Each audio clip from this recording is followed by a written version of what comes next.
Hey you guys, I hope you're doing well today. I wanted to jump on here today and talk to you about 4 signs that you will know if you have a toxic adult child. It's actually more common than you think, and these toxic children can come from very good homes, etc. And it all boils down to a lot of times what has happened in their childhood. So for those of you that are new here, my name is Sally Harris, and I help moms. I help moms of defiant or toxic adult children. I help those moms create a plan, devise a plan, go through boundaries, enabling, and most of all, different ways of having the mom really think about how this relationship with their adult child is affecting their life. So I help moms regain their own life in the midst of crisis. So if you're interested in having a chat about that, if you find yourself in that situation, I'll put a link below to a free discovery call, and I would be honored to talk with you. So 4 signs that you have a toxic adult child. So number 1, actually before I go there, so again, I want you moms to think about if any of these resonate with you. I want you to think about how it's affecting your life.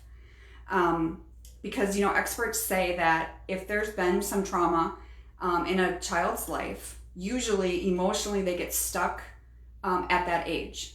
And so, and I know also if they're using drugs, that in itself can halt that emotional growth. So the dysfunction is very common, and many times emotionally they get stuck between ages of 5 and 7.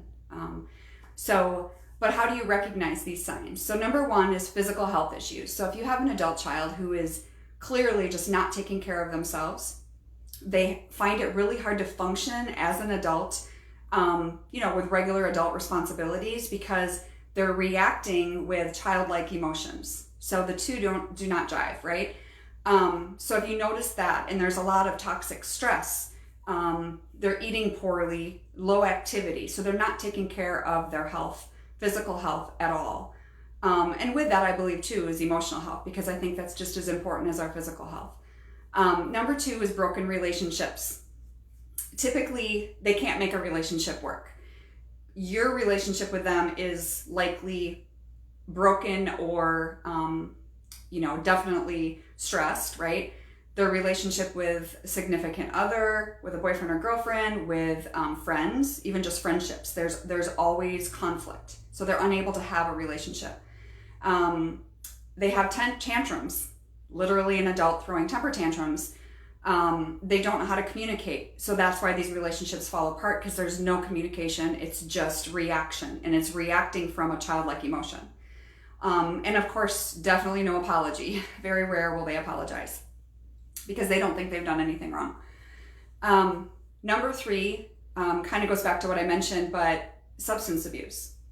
So many of these kids have substance abuse. Majority of the time, I think I could safely say majority of the time, number 1, I think you and I both know that when people start drinking, or maybe they try drugs for the first time, none of them are thinking, oh, I want to be an addict. Coming from someone who could not handle alcohol, okay? When I first started drinking, I certainly didn't think that was going to happen. But it does. It sneaks up on you, and it's a slippery slope. And our kids, our adult children, are reliving their pain of trauma from whenever that happened. Trauma is a big word, right? And I think people think, oh, well, that's not happened to my child. Well, I hope not. But I also think that we've all gone through trauma. Trauma can be small things too. It doesn't have to be a major event, but doesn't take much to traumatize us and to have certain things affect us in ways that it sticks with us. So that is an issue for many of them. And number 4 is blaming. Of course, it's never their fault, right? Like I said earlier, they don't apologize. And that's hard on moms, because as moms, we're usually the one that is affected the most majority of the time, because we're mom and they take everything out on us. And I know what that feels like. But at the same time, don't ever want you to give up hope, because sometimes when we can understand why these things are happening, it makes it easier to deal with versus just having no idea what's going on, why they're acting this way. So what do you do about it? Well, a few things is stand firm. You have to stand firm, because if you're not taking care of yourself as a mom, your life is going to be destroyed.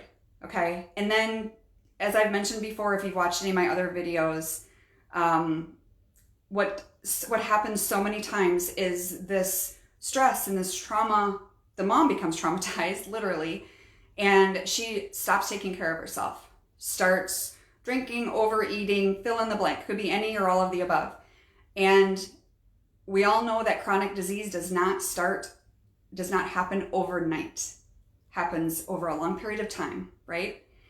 And I have seen it so many times where moms are not taking care of themselves, and their child's off doing XYZ, not in their life. They're stressed out, right? The mom's stressed out because the kid's not in their life.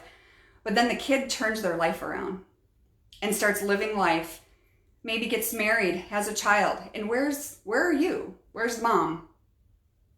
You're sick. You've got a chronic disease by now because you did not stand firm. So you have to stay confident and you have to keep hope.